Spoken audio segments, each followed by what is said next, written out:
सो हम लोग अगर रीबॉन्डिंग या स्मूथनिंग ये सब सारी चीज़ करते हैं तो हम लोग उसमें क्या करते हैं, हम लोग स्टार्ट करते हैं 170 या 180 डिग्री से, और मैक्सिमम रीबॉन्डिंग या स्मूथनिंग के अंदर हम 200 डिग्री तक आयरन लेके जा सकते हैं, करेक्ट।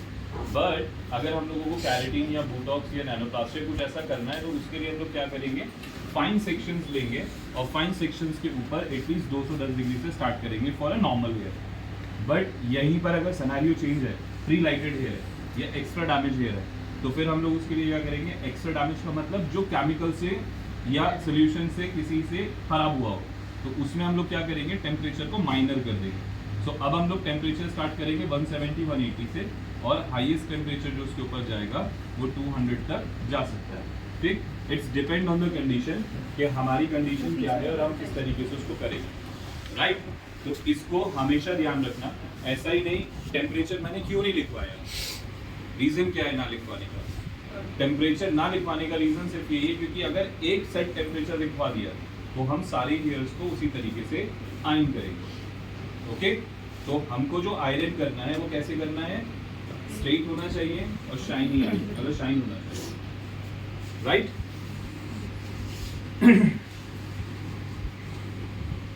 तो और जब भी आप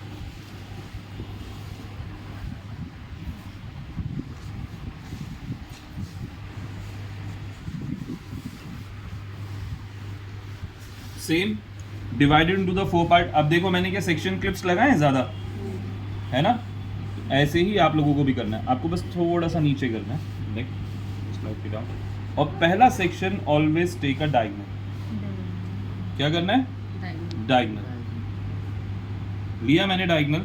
अब देखो ये डायगोनल ज़्यादा है क्योंकि इनका हेयर का मूवमेंट बहुत है, राइट। तो अब मूवमेंट किधर दिख रहा है, किधर जा रहा है हेयर, इस डायरेक्शन में।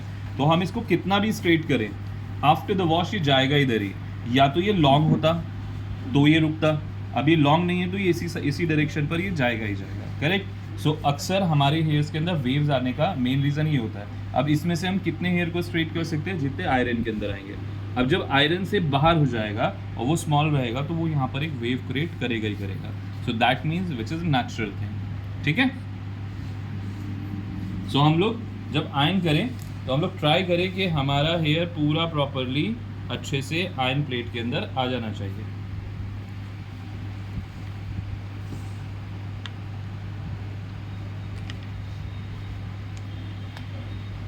एटलीस्ट 15 टाइम आपको एक सेक्शन पर आयरन करना है। कितना, 15 टाइम। हाँ। अब देखो मेरे पास में शेप आ गया, शाइन भी दिख रही है, दिख रहा है ना।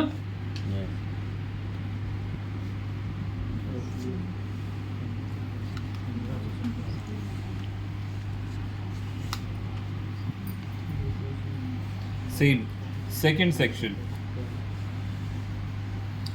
हेयर शॉर्ट है तो हेयर शॉर्ट के अंदर हमेशा एक चीज़ ध्यान रखनी है, ये पकड़ा और इसको नीचे ले गया, ठीक।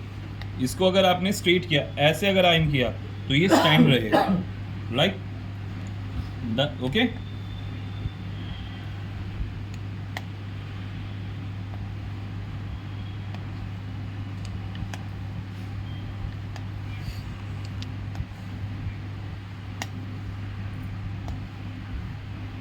तो इसके धुएं का कोई साइड इफेक्ट नहीं ब्लो ड्राई करते धुआं नहीं निकलता क्या, निकलता है ना। ये नो फॉर्मल डिहाइड्रेट है। नो फॉर्मल डिहाइड्रेट का मतलब कि आपको कोई नुकसान नहीं देने वाला है ये। और इसी की जगह पे कोई और दूसरे ब्रांड्स होंगे तो उसमें क्या होता है, जब ये स्मोक निकलता है ना, वो आइज़ में भी लगता है और गले में भी लगता है। तो आप में से कितने लोगों को यहाँ पर लग रहा है ये? नहीं तो इतनी देर में ना पूरा स्मोक हो जाता।